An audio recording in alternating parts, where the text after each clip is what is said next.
오늘 저희가 가지고 온 책이 제가 2022년 최고의 책이다라고 생각한 책이고요. 그래요? 그리고 제가 책을 읽으면서 다른 사람들은 어떻게 읽었는지 책으로 너무 얘기를 나누고 싶다라고 생각한 책이 그렇게 막 많진 않았어요. 그러니까 혼자 이렇게 알고 이렇구나, 이걸 전하고 싶다 이런 식으로 생각한 적은 많았는데 이거 읽고 어떠셨어요? 라고 되게 묻고 싶었던 책이었다. 그래서 오늘 가지고 온 책은 내가 틀릴 수도 있습니다 라는 스웨덴의 저자이신 비온 나티코 린데블라드 작가님이 지은 책입니다. 네. 이 작가님의 처음이자 마지막 책이에요. 네, 이제는 돌아가셨기 때문에. 네, 그래서 그런데 내 인생에서 이런 책을 하나 남기고 죽을 수 있다면 괜찮은 삶이다. 그런 라는 생각이 들 정도의 좋았다. 책이라고 저는 생각합니다. 예. 우리 님이 남겼잖아요. 부자의 독서라고. 부자의 독서도 많이 사랑해 주시기 바랍니다. 네, 저희가 쓴 부자의 독서도 네, 많이 사랑해 주시고요. 그거 남기고 가기엔 좀 아쉽네요. 네, 좀 더 쓰자 우리는. 네, 이 책이 어떤 책이냐, 이 저자의 스토리를 얘기하지 않을 수 없을 것 같아요. 그래서 굉장히 공부를 잘 하셨던 것 같아요. 그래서 경제학과, 경영학과 이런 쪽으로 공부를 하시고 그런 스웨덴의 큰 기업에 26세 나이에 정말 임원급으로 들어가게 되는 그런 이제 화려한 커리어를 쌓아 나가고 있었는데 자신의 내면에서는 계속 이게 아닌 것 같다. 내가 결국 하려고 했던 일이 이런 것인가? 아닌 것 같다. 라는 의문을 갖고 있다가 점점 이제 불교 서적도 읽게 되고 계속 그런 명상이 뭘까 궁금증을 계속 가지게 되면서 불현듯 이 회사를 그만둬야겠다는 굉장히 강렬한 내면의 어떤 이야기를 듣게 되죠. 그래서 아무런 아쉬움 없이 회사를 그만두고 여러 과정을 거쳐서 숲속 사원 승려가 되고요. 17년간 그 승려 생활을 합니다. 그러고 난 이후에 이제 이 숲속의 이런 규율과 이런 것들이 나에게 완전히 익숙해졌다라는 생각이 들 때쯤 다시 스웨덴으로 돌아가야겠다고 또 내면의 목소리가 얘기를 하는 거죠. 그래서 정말 돈도 없이 살았던 정말 숲속 승려가 다시 스웨덴이라는 그런 문명에 다시 들어가게 되는 거죠. 그렇게 해서 사랑하는 분도 만나는데 그 과정에서 루게릭병을 얻게 돼요. 예. 그래서 다시 죽음을 직면하게 되고 또 아버지의 죽음도 맞게 되고 하면서 그 과정에서 느끼는 저자의 생각들이 오롯이 아름답게 담겨 있는 책입니다. 네. 드리머님은 어떻게 읽으셨나요? 책이요? 네. 이 사람의 이제 삶을 좀 보면 어떻게 이런 생각, 어떻게 이런 선택을 할 수 있지라는 좀 의구심이 제일 많이 들었던 것 같아요. 26살에 어떻게 보면 되게 잘 나가는 세계 유수의 기업의 임원이 된 거잖아요. 사회적으로 보면 되게 성공 가도를 달리고 있는 그런 삶이었단 말이죠. 근데 그런 상황에서 모든 걸 다 내려놓고 승려로 살겠다. 그런 결론을 낼 수는 없을 것 같아요, 저는. 지금의 저는 그런 생각은 할 수는 없을 것 같고, 근데 그런 선택을 하고서 17년 동안 어쨌든 그 삶을 살아간단 말이죠.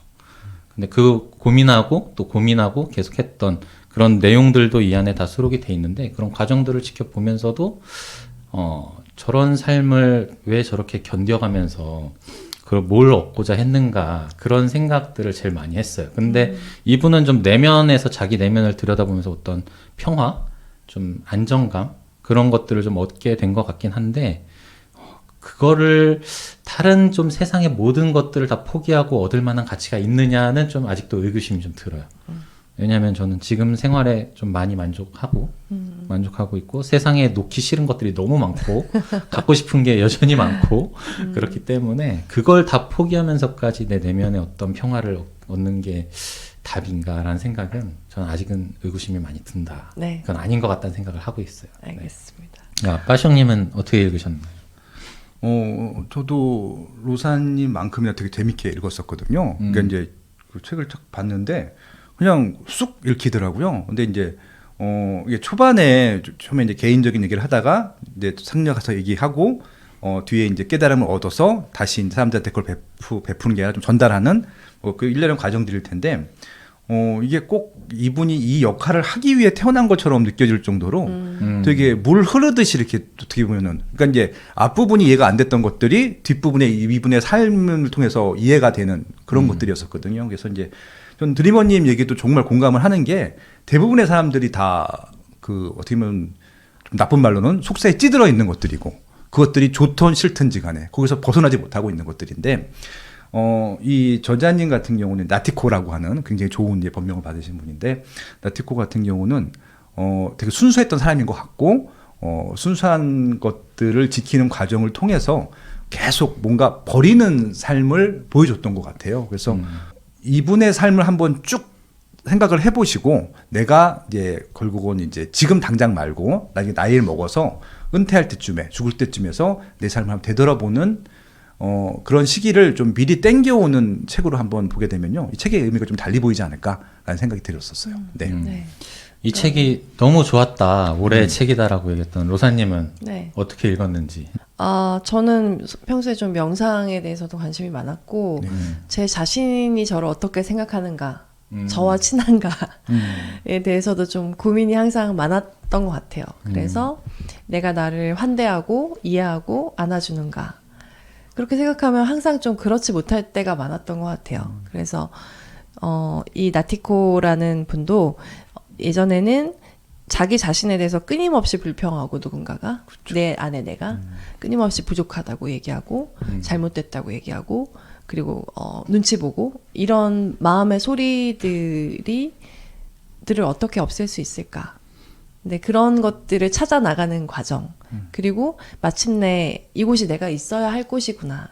내 삶이 드디어 내가 자리 잡아야 할 곳에 자리 잡았다라는 느낌 그런 걸 느끼는 장면들 그리고 마지막에는 이런 17년 후에 이런 그 수행을 거친 후에 죽음을 맞이했을 때 그런 마음가짐 있잖아요. 그래서 저는 이제 내가 이제 진짜 죽을 병에 걸렸고 죽음을 받아들여야 하는구나 라고 이제 슬프고 또 슬픈 후에 깨닫게 되는 그 장면에서 너무 많이 울었고요. 지금 읽기에 사실 이건 거의 결론이고 클라이맥스라고 생각하는 책의 부분인데 루게릭 병이라는 거는 근육이 점점 굳어가는 병이거든요. 그래서 처음에는 정말 병뚜껑을 못 닫게 되고 자기 옷도 갈아입지 못하게 되고 나중에는 호흡이 막혀서 근육이 다 굳어가기 때문에 이제 정말 질식을 해서 죽게 되는 병인 거죠. 그래서 그 수행을 거치고 사랑하는 여자를 만나서 잘 좀 살아보려고 했는데 그거마저 허락되지 않는 그 큰 슬픔 속에 있다가 이 슬픔을 받아들인 장면이 247페이지에 나오거든요. 그래서 자기 자신에게 말하는데 이것은 어떤 목소리도 아니고 어떤 암시도 아니고 그냥 나에게 다가온 어떤 느낌을 말로 풀어본 거예요. 그래서 지금까지 내가 진실하게 살 수 있도록 격려해줘서 고마워. 내 안에 아름다운 측면을 발휘할 기회를 많이 준 것도 정말 고마워. 그런데 내가 바랬던 때보다 훨씬 일찍 마지막 숨을 거둘 날이 올 것 같아.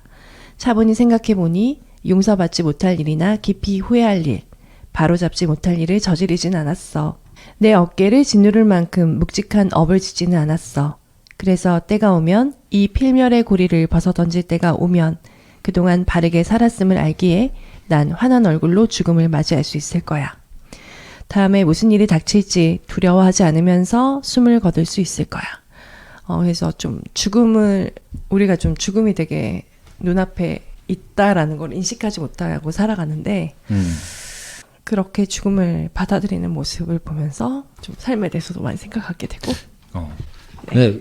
왜 이 부분이 되게 로사님한테 꽂혔을까 막 그런 생각이 조금 들어요. 그게 사실은 더 궁금해지고 저는 이 책을 읽으면서 어떤 부분을 좀 집중해서 봤냐면 이렇게 딱 읽다가 그 스토리도 좀 기억이 좀 남지만 네. 좀 꽂히는 문장들이 좀 곳곳에 있었던 것 같아요. 이 글귀는 좀 곱씹어볼 만하다. 그런 글귀들을 좀 제가 따로 이렇게 정리를 해서 그런 부분을 좀 이야기하면 좋겠다는 나 얘기 안 생각을 좀 했었고. 못한 것 같은데. 근데 나 그래요? 지금 울먹울먹 하다 갑자기 끊기는 느낌이 드는데 좀. 더 하려고 했어요? 조금 더해. 그러니까 좀 더 얘기를 하고 싶은데 해도 될까요? 더 하세요. 그럼요. 네네네. 오늘 그래서 그런 얘기가 좋습니다. 그러니까 지금 뭔가 읽고 나서 바로 끊겨가지고. 아니 울먹울먹 하길래 그래. 빨리 전환해줬지. 그래, 고마워. 근데 어쨌든 저는 그래서 좀 삶에 대해서 더 생각하게 된 것 같아요. 죽음을 맞이하는 사람의 모습을 보면서 지금의 삶을 내가 어떻게 살아야 할지에 대해서 조금 길을 찾았다는 느낌을 받았어요. 그러니까 내가 죽음을 어느 순간에 어떻게 맞이하게 될지 알 수 없지만 그 죽음을 그러니까 제가 준비하다가 늙어서 죽을 수도 있고 어느 날 갑자기 죽을 수도 있잖아요. 그건 그쵸. 누구도 알 수 없는 건데 그때 내가 죽음을 받아들일 때 어떤 마음일까? 그러면 난 어떻게 살아야 할까? 나도 이렇게 죽음을 받아들일 수 있을까? 그런 생각을 하면서 좀 삶에 대해서 더 생각을 많이 하게 됐고 어떻게 살아야 될지 생각을 많이 하게 됐죠. 네. 네. 그런 말을 해요, 이 작가가. 그래서 계획을 해놓는 거는 좋지. 계획을 해놓는 거는 의미가 있지만 계획대로 안 된다고 해서 뭐 그거를 꼭 실망하거나 계획에 너무 이렇게 매여 살지는 말자. 이런 말도 하거든요. 글쎄, 죽음도 좀 그런 거 아닌가라는 생각도 한편으로는 들어요. 이렇게 충분하게 내가 만족할 만한 삶을 살고, 현실에 집중해서 살고, 그렇게 살다가, 어느 날 갑자기 느닷없이 이제 죽음이 좀 다가왔어요. 왔는데, 그것도 내가 계획하지 않고 그냥 나도 모르는 사이에 갑자기 엉겹결에 다가올 수 있잖아요. 그거를 뭐 미리미리 이렇게 어떻게 죽음을 맞이할지 과거에는 좀 생각을 했었었는데, 꼭 그렇게만 해야 되나? 꼭 그렇게 해야 되나라는 생각도 한편으로는 그냥 내가 어느 정도 배우자나 자녀들에게 어느 정도 할 도리 정도만 해놓고 그 외적으로는 사실은 내가 컨트롤할 수 없는 부분이 더 많지 않을까라는 생각을 좀 하게 되거든요. 그러니까 죽음이라는 것이 뭐 내가 아파서 어느 날 갑자기 어떤 병에 걸려서 그럴 수도 있고 뭐 사고가 나서 그럴 수도 있고 아니면 그냥 평화롭게 잘 살다가 노년에 이제 노화로 인해서 죽을 수도 있고 그런데 어떻게 될지 모르는 거잖아요. 아무도 모르고.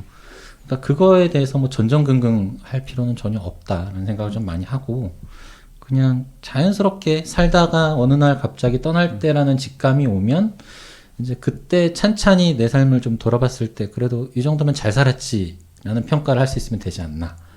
근데 뭐 전 지금 사는 게 뭐 나쁘지 않기 때문에 이렇게 좀 평화롭게 생각하는 것 같기도 하고 좀 편안하게 생각하는 것 같기도 한데 어쨌든 뭐 죽음에 대해서 되게 좀 심도 있게 고민하고 그런 것도 때로는 필요하다는 생각이 드는데 너무 그렇게 막 몰두해서 깊게 고민할 것까지는 없다라고 좀 생각이 좀 더 들더라고요. 이 책을 읽고 나서. 그러니까 뭐 죽음에 대해서 엄청 진지하게 막 생각한다기보다는 오늘 내가 다정했나 나에게 사람들에게 그런 생각이 드는 거죠. 그쵸. 그러니까 네. 내 자신에게 좀 솔직했는가 나쁜 짓을 하지 않았는가 마음으로라도 그러니까 그런 것들에 대한 삶에 대한 생각인 거죠. 네. 그래서 내가 죽으면 어떡하지 막 이렇게 생각을 하는 게 아니고 갑자기 죽을 수 있어. 그랬을 때 나에게 후회 없을 수 있을까? 그럼 그런 하루는 어떤 하루일까? 네. 그럼 뭐 내가 왜 아이에게 좀 더 다정하지 못했을까라고 후회할 것 같아. 그러니까 그러지 않고 더 아이에게 그냥 그런 생각이 들어요. 제가 이게 마지막일지 몰랐어라고 생각 드는 순간이 있을 수 있잖아요. 그치, 있을 수 있죠. 그러니까 그 모든 순간 내가 함께한 사람 이게 마주했다라는 것 자체가 나에게 너무 소중한 사람을 저는 이제 만나고 있으니까 그런 사람들에게 이 내 마지막일 수 있는 모습들에게 최선을 다했는가? 뭐 이런 거. 그러니까 순간순간의 최선인 거죠. 예. 내가 죽을지도 몰라. 뭐 이렇게 뭐 비밀번호를 다 정리해놨나? 뭐 이렇게 그런 건 아니고, 네. 예, 그런 건 아니에요. 네. 근데 제가 해놓긴 했어요. 이번에 사실 우리가 이태원 그 사건을 겪고, 네. 제 핸드폰도 다 열리게 아이들이 비밀번호를 알거든요. 근데 원래는 알았으면 제가 바꿨을 텐데 그걸 알게 두거든요. 왜냐면 핸드폰을 통해서 뭐 제가 알고 있는 연락처나 뭐 여러 가지 정보를 알 수 있잖아요. 저만 이 번호를 알면 나중에 좀 힘들 수 있잖아요. 뭐 처리할 때 뭔가. 그리고 뭐 컴퓨터 같은 것도 비밀번호 앞에다 적어놓고 그랬거든요. 그러니까 내가 없는 상황에서 좀 대처해 나갈 수 있는 최소한의 정보가 여기 다 담겨 있으니까. 네, 그러니까 근데 그 비밀번호 나만 알아서는 안 되겠다. 뭐 이런 그냥 그런 것들은 준비를 할 수도 있겠다. 사실 죽음을 언제나 생각하면서 살아야 삶을 더 잘 살 수 있다고 저는 생각을 해요. 네.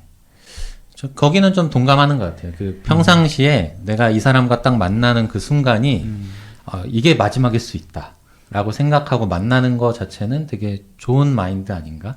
그러니까 그 순간에 조금 더 충실하게 그리고 그 사람한테 조금 더 친절하게 대할 수 있게끔 해주는 그런 원동력은 되는 것 같아서 좋고 다만 그게 이제 좀 현실에 좀 치이다 보면 잘 안 될 때가 많아서 그쵸. 그게 이상과 좀 현실의 좀 괴리가 좀 좁혀지기는 어려운 문제인 것 같긴 해요. 저는 좀 책을 읽으면서 곳곳에 좋았었던 그런 문장들을 좀 서로 얘기해보고 네. 그거에 대해서 어떻게 생각하는가를 우리끼리 좀 얘기해보는 것도 괜찮을 것 같아요. 이 책은 뭔가 우리가 좀 여러분들에게 이런 내용이다라고 좀 일방적으로 알려주기보다는 그냥 각자 읽어보시고 내가 받은 느낌은 이랬었는데 다독다독 팀은 이런 식으로 생각하는구나. 그 정도로 그냥 서로 공감 갖는 시간을 가져도 괜찮을 것 같다 생각이 들거든요. 저는 좀 제일 먼저 좀 꽂혔던 문장은 여기에요. 좀 성공하고 행복하고의 관계에 대해서 좀 이야기하는 문장이 있어요. 그러니까 출가하기 전에 이분이 승려라는 길을 택하기 전에 좀 치열하게 고민할 때 이런 문장을 좀 남긴 것 같아요. 그걸 좀 잠깐 읽어보면 주변에서 볼 때는 그림처럼 완벽한 인생이었습니다. 하지만 겉보기에 성공한 사람 대부분이 결국엔 깨닫게 되지요. 성공이 행복을 보장하지 않는다는 사실을요. 성공과 행복은 서로 다른 것이니까요. 라는 이런 문장이 있어요. 그러니까 이런 치열한 고민을 좀 하면서 자기는 분명히 사회적으로 봤을 때는 굉장히 성공한 사람처럼 보였을 겁니다. 왜냐하면 26이라는 되게 어린 나이에 어떤 대기업에 임원급 그런 자리까지 올라갔던 성공적인 삶을 살고 있었으니까.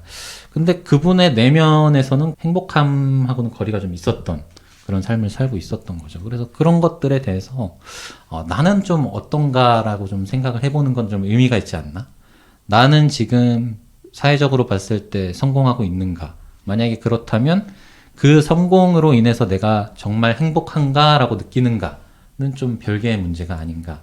그래서 만약에 두 가지가 지금 상충하고 있다면 내가 이 길이 맞는 건지 조금 더 고민해 볼 필요는 있겠다라고 이 책이 좀 제안하고 있진 않나라는 생각을 좀 했어요.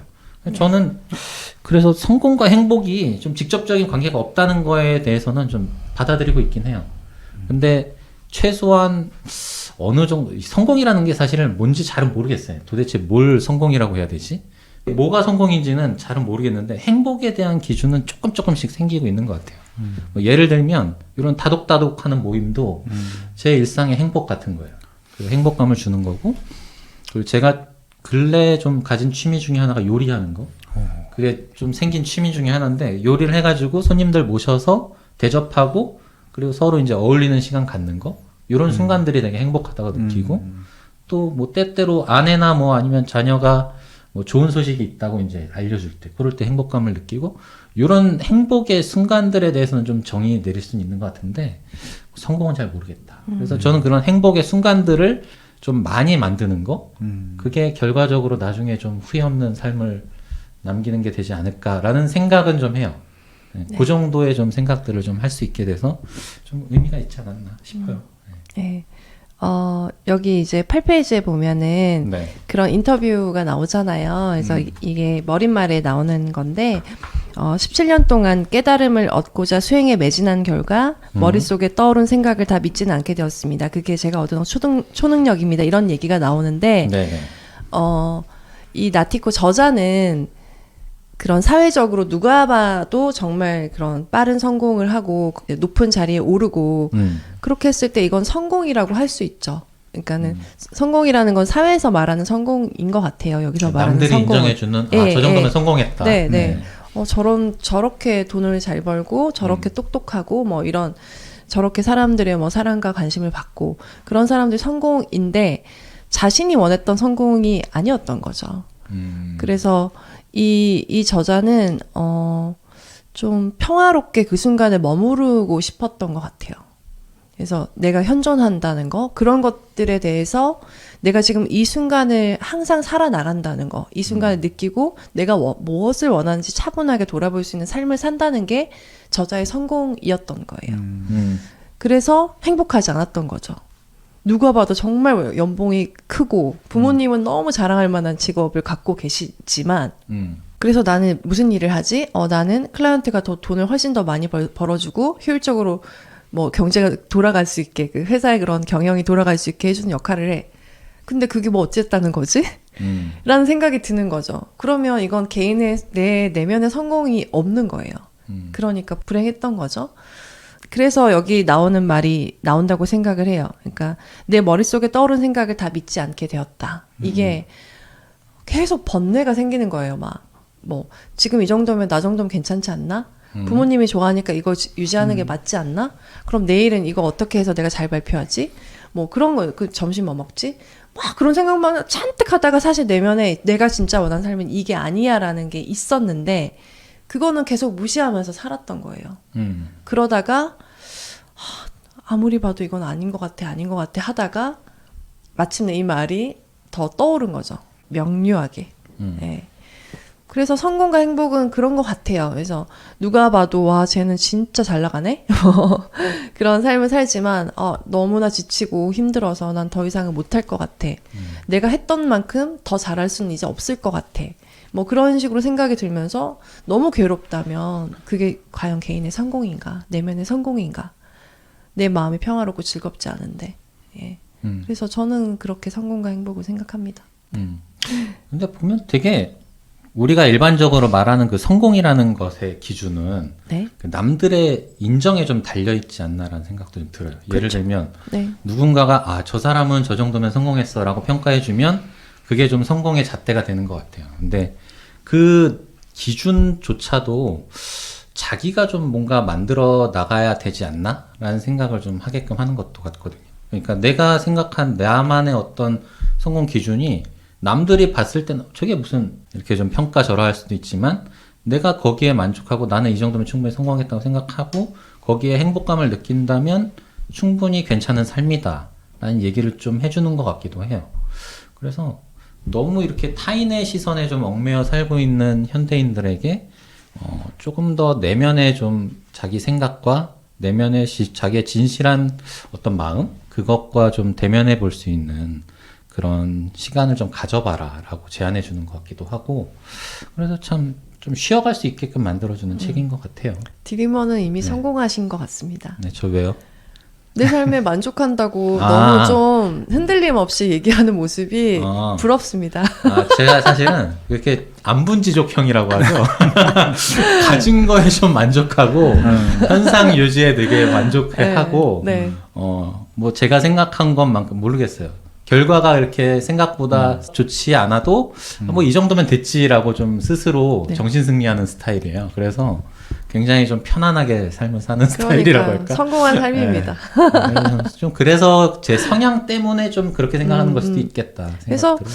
사실 드리머님이 성공을 굳이 얘기할 필요가 있나? 그러니까 뭐 성공에 대해서 그게 그러니까 우리가 아까 성공이 뭔지 모르겠다고 했잖아요. 그러니까 저도 사실 성공이란 단어가 너무 좀 이상해요. 이제는 누구도 정의할 수 없고 누구도 추구할 수 없는 그러니까 명확하게 정의할 수도 없고 추구하기도 어려운 거를 외친다는 게 좀 이상하다고 해야 되나? 어색하다고 해야 되나? 그런 생각을 해요. 그러니까 개인의 가치가 너무 다 달라졌고 네. 그런 성공의 기준도 거의 없는데 뭐 성공하는 법 이렇게 저희가 많은 썸네일로 만들었지만 그 외침이 좀 공허하다 혹은 올드하다 그런 느낌을 많이 느낍니다. 개인적으로는. 예. 빠시용님에게 성공과 행복은 뭡니까?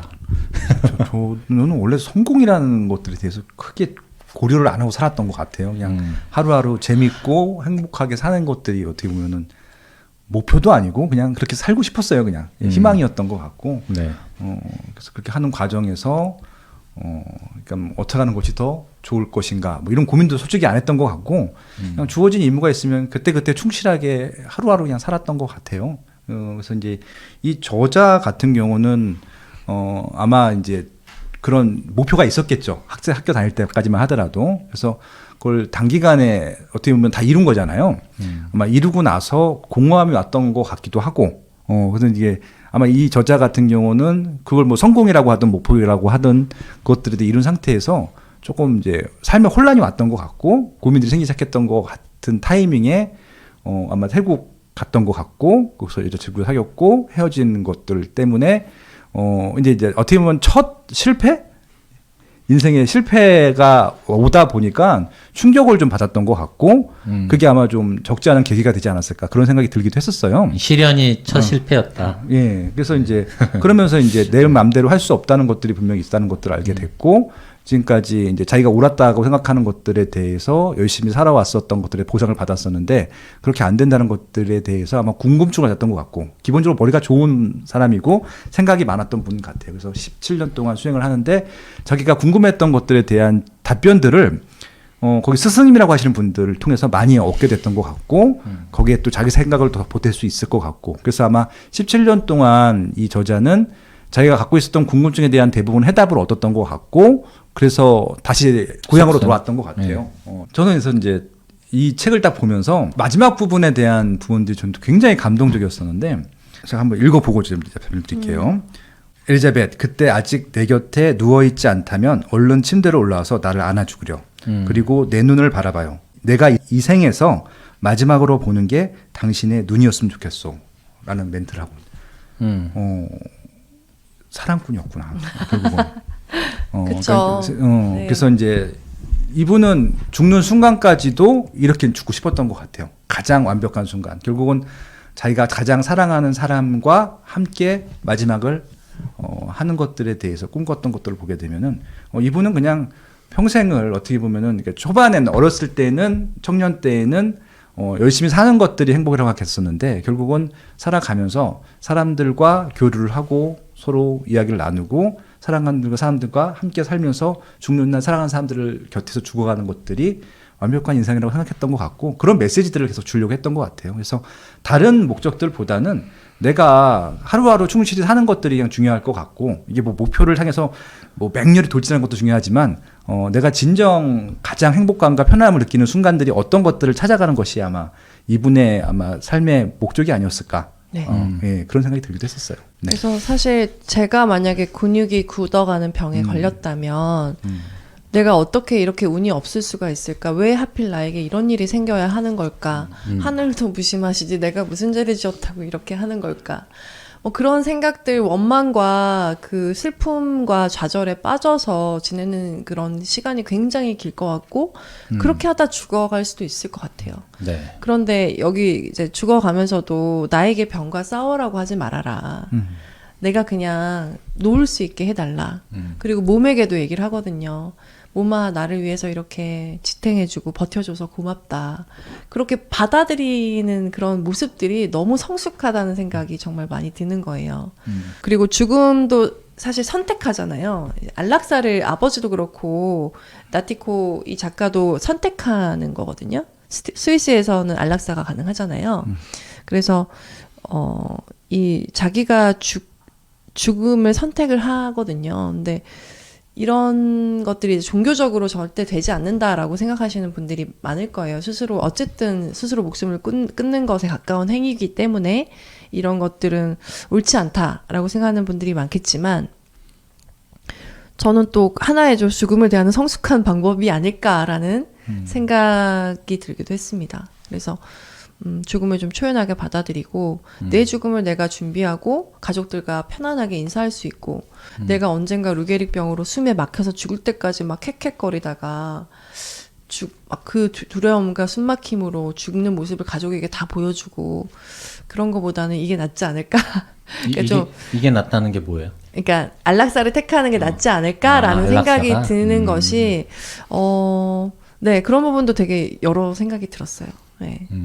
네. 저도 제가 죽는 방법을 선택할 수 있게 해주면 좋겠다는 생각은 해요. 그게 뭐 법적으로 뭐 불법이다 아니다를 떠나서 내가 마지막 가는 길은 내가 스스로 좀 선택했으면 좋겠다는 생각을 하고 그리고 이 작가분의 그 17년의 수련 후에 나중에 이제 죽음을 온전히 받아들이는 모습은 이분이니까 가능하지 않았나 그런 생각도 좀 한편으로는 들게 되고 왜냐하면 그동안 계속 내 마음을 다지는 훈련을 한 거잖아요. 어떻게 보면 명상을 통해서 그리고 또 숲속의 그 승려 생활을 통해서 조금씩 내 마음을 정리해 나가고 현실을 좀 받아들이고 그런 훈련들을 통한 결과가 이제 담담하게 루게릭병이라는 그 치명적인 병을 내가 가져가면서 죽음을 마주했을 때 그것조차도 수긍하게 되고 받아들이게 되는 모습을 보여준 것 같은데 그런 식의 죽음을 받아들일 수 있으면 좋겠다.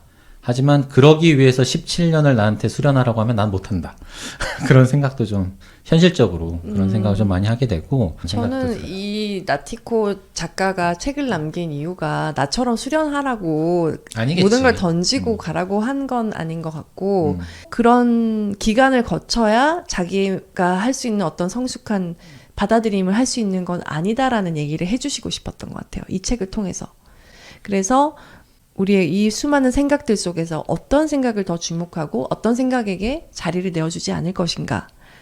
그런 것들에 대해서 사람들에게 많이 알려주고 싶었던 거고 그런 자신이 그렇게 오랜 시간 투자했던 거를 그렇게까지 할 필요 없이 우리가 좀 성숙한 마음과 또 약간의 그 명상과 이런 것들을 생활 속에서 하다 보면 여러분도 좀 훨씬 더 평화롭게 지낼 수 있다라는 얘기를 하고 싶어서 이렇게 책을 썼다고 생각을 해요.